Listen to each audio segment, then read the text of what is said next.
In the vast expanse of the galaxy, humanity had only recently begun to carve out a place among the stars.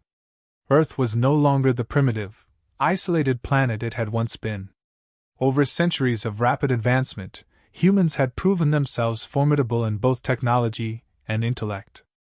They were no longer the quaint species confined to a single world, but a key player in the intergalactic stage, with representatives in the Galactic Council, a governing body that oversaw relations between hundreds of species and empires spread across countless star systems. Despite their relatively short history in the galaxy, humans had earned a reputation for their diplomacy, their ability to mediate between even the most volatile of species. Their representatives, skilled in negotiation, had brokered peace deals, secured trade routes, and even quelled some of the bloodiest conflicts between powerful factions. Yet, there was an undercurrent of skepticism toward humanity. Many alien species, particularly the older, more established empires, viewed humans as naive, well-meaning but ultimately weak. The Zalthun Empire, in particular, held this opinion with contempt. Their reptilian monarchy had ruled over countless systems for millennia, and the idea of a human diplomat acting as an equal in galactic politics was laughable to them. Ambassador Elias Kane, humanity's finest diplomat, had seen this disdain firsthand. He had spent years in the diplomatic trenches, negotiating with species that ranged from the towering, insectoid Zekrak to the enigmatic, energy-based entities of the VIL. Each encounter had been challenging, but each had also been a testament to humanity's perseverance.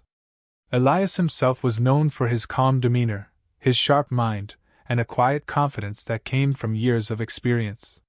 His reputation was impeccable, yet he had no illusions about the Zalthun. Their arrogance, their centuries-old imperialism, had turned the Zalthun into a brutal, domineering force in the galaxy. When the Galactic Council had tasked Elias with brokering a peace agreement between the Zalthun and the Fraveke, a small, struggling species that had been all but wiped out by the Empire's expansionist policies, it was seen as a near impossible task. The Fraveke were weak, and the Zalthun were ruthless. But Elias had agreed, believing that humanity's strength lay not in military might, but in the ability to understand, to mediate, to outthink and outlast the most formidable opponents. The mission, though, was destined to be anything but easy. The Zalthun had already made it clear that they saw little value in a peace treaty. Their monarch, Emperor Zarak, was an ancient and proud leader whose reign had been unchallenged for centuries. He viewed any attempt to limit his empire's reach as an affront to his authority. The Fraveke, meanwhile, had no choice but to accept whatever terms were offered, for their very survival depended on the Zalthun's mercy. As Elias Kane boarded the vessel that would take him to the Zalthun homeworld, he knew the stakes were high. His mission wasn't just about peace, it was about humanity's place in the galaxy. If he could succeed, it would solidify humanity's standing as a respected power. But if he failed, it could signal the end of Earth's hopes to be anything more than a footnote in the galaxy's history. The journey to the Zalthun capital was uneventful, though Elias couldn't shake the feeling that something was off. There was a tension in the air, an unspoken hostility that made the experienced diplomat uneasy. He reviewed his notes and prepared his arguments, knowing that he would need every ounce of his skills to navigate the delicate negotiation ahead. But even as he prepared for the worst, he couldn't have predicted just how far the Zalthun would go to prevent peace from taking hold. Upon arrival, the grandeur of the Zalthun capital was overwhelming. Towering spires stretched up toward the sky, each one adorned with symbols of the Empire's long history. The streets were lined with alien soldiers, their cold, reptilian eyes watching every move with suspicion. As Elias disembarked from his shuttle, he was met by a contingent of Zalthun officials, led by one of the Emperor's closest advisors. Their cold stares made it clear that the Zalthun had no intention of respecting the human diplomat's role. They considered him an interloper, someone to be tolerated, but not taken seriously. Still, Elias kept his composure, offering the customary greetings and extending his hand in the hopes of establishing a rapport. The Zalthun, however, did not reciprocate. Their handshake was cold, dismissive. The message was clear: humans were beneath them. Elias's optimism faltered for a moment, but he pushed forward. He was here for a reason, and he would not let their arrogance dictate the terms of the meeting. The meeting room was vast, a cold, sterile chamber adorned with ancient banners and symbols of Zalthun might. The atmosphere was oppressive, and as Elias sat across from Emperor Zarok's representative, he could feel the weight of history pressing down on him. The Zalthun had no interest in peace. They had made that clear from the start. Their goal was domination, not diplomacy. The Fraveke were nothing more than a nuisance, a blip in the greater scheme of the Zalthun's expansion. But Elias had done his homework. He knew the stakes. He knew how to speak to these reptilian minds, how to appeal to their sense of pride and power, without giving them the upper hand. He began to lay out his argument, highlighting the benefits of peace, the strategic value of trade, the potential for Zalthun to solidify their power by acting as leaders of a coalition, not just conquerors. He spoke calmly, measured, confident in his words. But even as he spoke, he knew the Zalthun were listening with only half an ear. They would not accept peace without a fight. And Elias knew, deep down, that this was not just a negotiation, it was a test of humanity's strength. The Fraveke, meanwhile, remained silent. They sat on the sidelines, weary, defeated, their very survival hanging by a thread. The meeting stretched on, each word, each offer, met with the same cold dismissal. And then, just as Elias was about to propose a final, desperate compromise, the unthinkable happened. The doors to the chamber slammed open, and Zalthun soldiers poured in, their weapons drawn. Elias had barely a moment to react before a cold, reptilian claw wrapped around his throat, lifting him off the ground. The Zalthun had killed him. A single, calculated move, no warning, no explanation, had ended the life of humanity's greatest diplomat. In that moment, Elias Kane became a martyr, a symbol of humanity's first true failure in galactic diplomacy.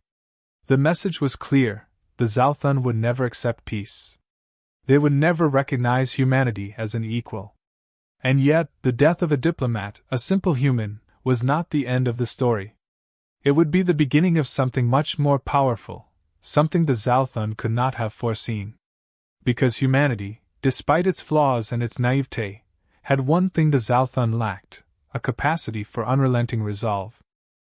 Ambassador Elias Kane stepped onto the polished floors of the Zalthun capital ship, a towering vessel that shimmered with advanced technology and in eerie, cold beauty. His mission was one of utmost importance. The Zalthun, a reptilian empire known for its militaristic nature, had been in a state of constant war with the Fraveke, a much smaller, weaker species on the brink of extinction. The Fraveke, though technologically inferior, had a culture rich in diplomacy and trade. Humanity's goal was clear: secure a peace treaty between the two species before the Fraveke were annihilated. As a seasoned diplomat, Elias was unfazed by the grandeur and power of the Zalthun. He knew the stakes. The balance of power in this sector depended on the outcome of this negotiation. The Zalthun had invaded Fraveke space repeatedly, their forces overpowering and merciless. The humans had brokered previous ceasefires, but each had failed under the pressure of the Zalthun's insatiable expansion. Yet, despite all this, Elias felt a strange optimism. He believed in the power of words, in the ability of diplomacy to transcend violence, to change even the most hardened hearts. Upon his arrival, the Zalthun High Command met him with cold stares and silent disdain. The reptilian species was known for their pride, their brutal nature, and their complete lack of empathy for what they considered inferior species. Despite this, Elias remained calm and composed, his every word carefully chosen. He had seen such indifference before, but he believed that through dialogue, understanding could be achieved. That was the role of the human diplomat, to bridge gaps where others only saw divides. The negotiations began in earnest, with Elias sitting across from the Zalthun leaders, who towered over him, their scales glistening in the harsh light of the room. The room was filled with tension, as the Zalthun representatives growled under their breath at the very notion of conceding territory to the Fraveke. To them, the Fraveke were insignificant, weak, unworthy of protection. But Elias pushed forward, his voice steady, his words precise. Over the course of the meeting, it became clear that the Zalthun had no interest in peace. They were merely going through the motions, playing a game they had mastered for centuries, pretending to negotiate while plotting their next conquest. Every concession Elias suggested was met with scorn, every compromise rejected. Despite his best efforts, the Zalthun showed no intention of stopping their war. The Fraveke's extinction was inevitable, and the Zalthun knew it. As the hours passed, Elias realized that the Zalthun had no intention of honoring any peace agreement.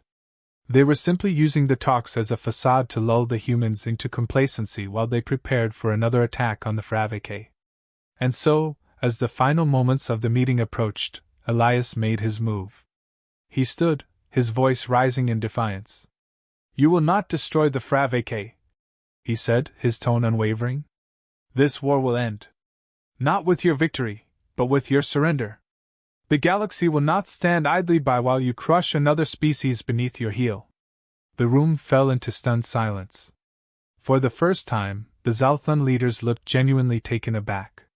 They had expected the human diplomat to fold, to back down under the weight of their power. But Elias had done the unthinkable. He had shown them that humanity was not afraid to stand up to the most powerful empires in the galaxy. He had dared to challenge them in their own den of conquest.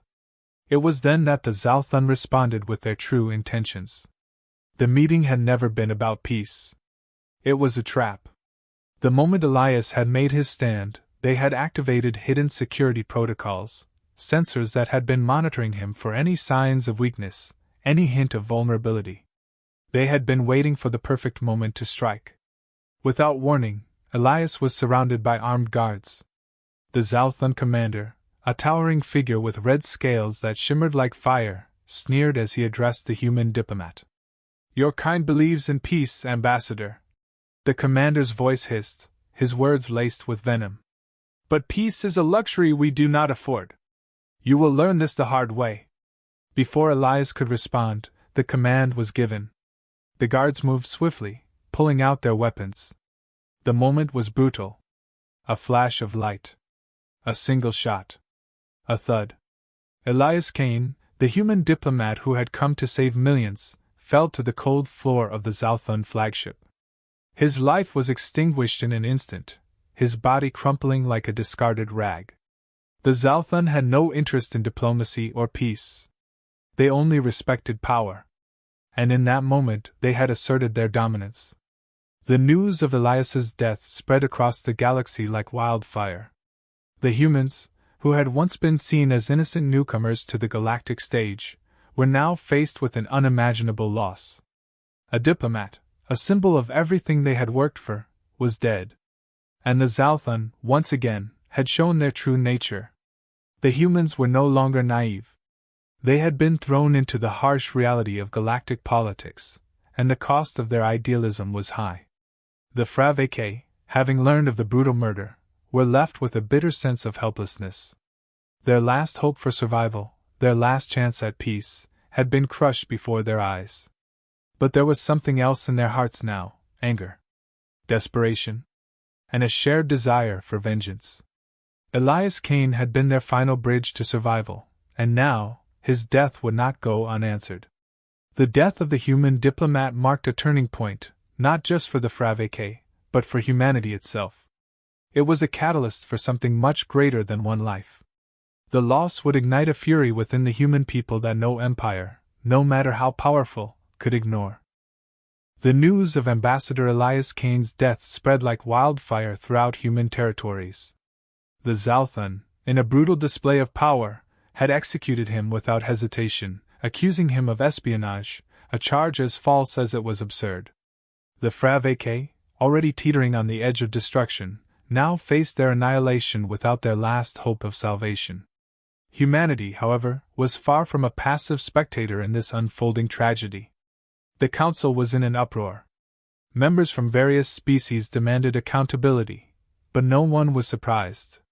The Zalthun had always been ruthless, their rule built on intimidation and fear.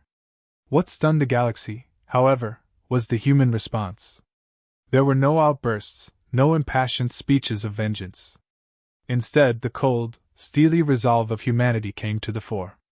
Human leaders understood that if the galaxy thought they would simply fold after the murder of one diplomat, they had underestimated the strength of their resolve. A quiet fury built within the hearts of every human. Their voices rang out in solidarity, but it was their actions that would speak louder. Military fleets began to mobilize in secrecy. Intelligence networks worked overtime to unravel the circumstances surrounding Elias Kane's death. What they uncovered was chilling. While Kane had been conducting peaceful negotiations, the Zalthun king, Vraxar, had ordered his execution without any provocation. His reasons were rooted in a disdain for human involvement in what he saw as a sacred war for dominance. In his mind, humans were mere pests attempting to meddle with the affairs of the galaxy's ancient civilizations.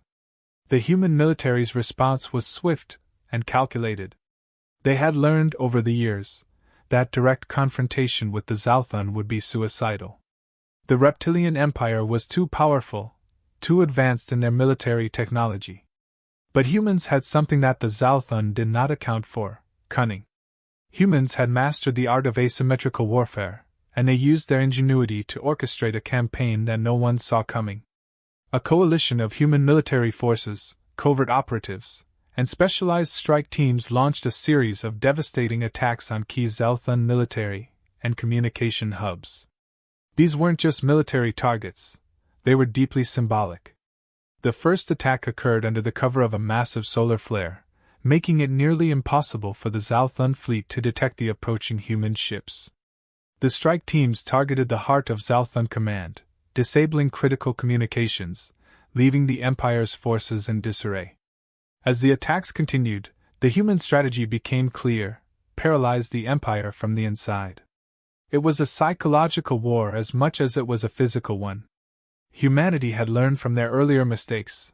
They didn't just want to defeat the Zalthun military. They wanted to fracture their empire, make it ungovernable. Human intelligence networks spread rumors and disinformation, stoking dissent within the Zalthun ranks. They played on the natural divisions that had long existed within the Empire. The reptilian species were not a unified front, and fractures began to show as different factions vied for control and influence. The turning point came when a small, highly skilled human covert team infiltrated the royal palace of Zalthun and planted an explosive device in the heart of the king's private chambers. The humans knew the stakes. The king's death would send shockwaves through the empire. Vraxar had been a tyrant, feared and loathed by many of his own people. His death would signal the unraveling of the empire's iron-fisted rule. The plan was executed with precision. The explosive device detonated with surgical accuracy, killing Vraxar instantly and shattering the myth of his invincibility. His death was a blow to the empire, one that no amount of military might could easily recover from. The Zalthun were now a fractured empire, their internal power struggles laid bare for the galaxy to see. They had lost their leader, their symbol of absolute control. The human response was not about vengeance. It was not about revenge for Elias Kane's death. It was about sending a message. It was a declaration that humanity would not be cowed, that no one, not even the largest empire in the galaxy, could trample on human dignity without consequence. By killing their king, the humans had shattered the Zalthun's fearsome reputation. The mighty empire, once invincible, was now on the brink of collapse, and it was humanity that had dealt the killing blow. Humanity did not seek to avenge Kane's death with empty words. The response was swift, decisive, and devastating. The Galactic Council may have been stifled by politics, but Earth acted with a clarity and fury that sent shockwaves across the galaxy. A single human fleet, equipped with technology the Zalthun had underestimated, arrived at the Zalthun homeworld. They had assumed that humanity's reliance on diplomacy and negotiation had made them weak, soft. They were wrong. The human fleet, led by Admiral Jane Hawk, made its first move with precision. It was not a full-scale assault, but a surgical strike designed to dismantle the Zalthun's strongest defense systems. Their fleets, once invincible, were suddenly vulnerable to human ingenuity. The Zalthun's flagship, a massive war vessel designed to dominate the galaxy, was disabled with a single shot. Not destroyed, but incapacitated. The human fleet left the Zalthun Emperor with a choice: negotiate or face complete annihilation. The message was clear: humanity was not to be trifled with. While the fleet bombarded the Empire's defenses, a covert operation was set in motion within the heart of the Zalthun capital. An elite squadron of human special forces infiltrated the palace, taking out key military leaders and positioning themselves near the Emperor's inner circle. The Zalthun king, cruel and calculating, had expected a swift retaliation from the human race. But what they didn't expect was the cold, efficient nature of the operation that was unfolding behind enemy lines. The assassination of the Zalthun king was not carried out by a single individual. It was the result of a flawless human operation, an operation designed not just to kill, but to send a message that the death of Ambassador Kane would not go unanswered. The Zalthun Emperor fell silently, his death as brutal and swift as the crimes he had committed against the Fravake and countless other species. The operation, carried out with military precision, was a testament to humanity's adaptability and resolve. The Zalthun, once a proud and terrifying empire, were now leaderless, their power shattered. In the wake of the king's death, the galaxy watched in stunned silence.